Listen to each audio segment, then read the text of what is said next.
ilmu mikroskop, perkembangan mikroskop, dan update materi tentang mikroskop. Selamat menyaksikan!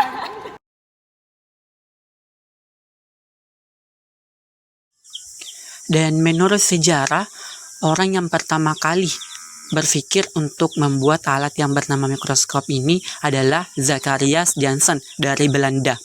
Janssen sendiri sehari-harinya adalah seorang yang kerjanya membuat kacamata dan dibantu oleh Hans Janssen. Mereka membuat mikroskop pertama kali pada tahun 1590. Dan temuan mikroskop saat itu terus berkembang yang mendorong ilmuwan lain seperti Galileo Galilei.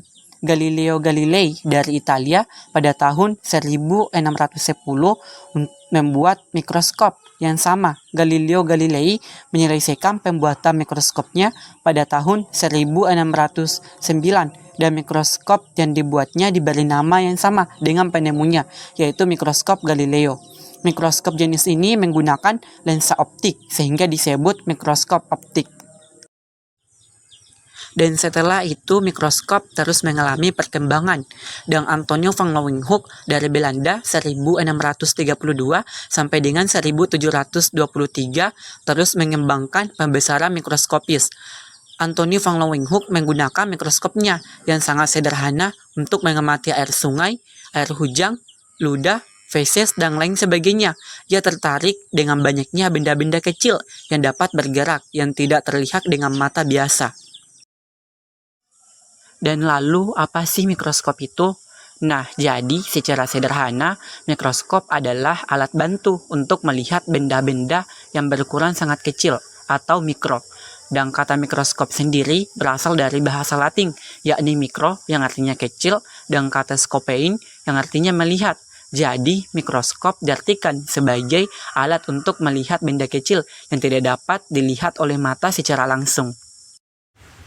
Umumnya, mikroskop dibedakan menjadi dua jenis berdasarkan perbedaan sumber energinya, yaitu mikroskop cahaya dan mikroskop elektron.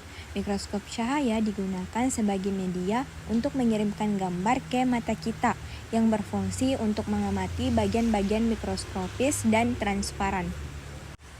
Sedangkan berdasarkan aplikasinya, mikroskop cahaya dapat dibedakan juga menjadi beberapa di antaranya. Yang pertama, mikroskop medanteran atau bright field microscope. Mikroskop compound dapat digunakan untuk mengamati spesimen yang lebih kecil, seperti sampel darah.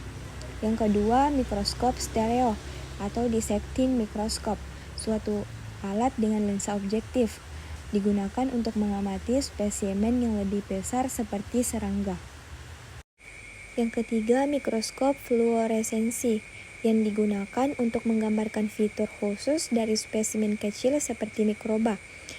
Yang keempat, mikroskop fase kontras yang dimana digunakan untuk melihat struktur sel dalam keadaan hidup secara teliti tanpa menggunakan bahan pewarna. Yang kelima, mikroskop inverted yang digunakan untuk pengamatan biakan jaringan.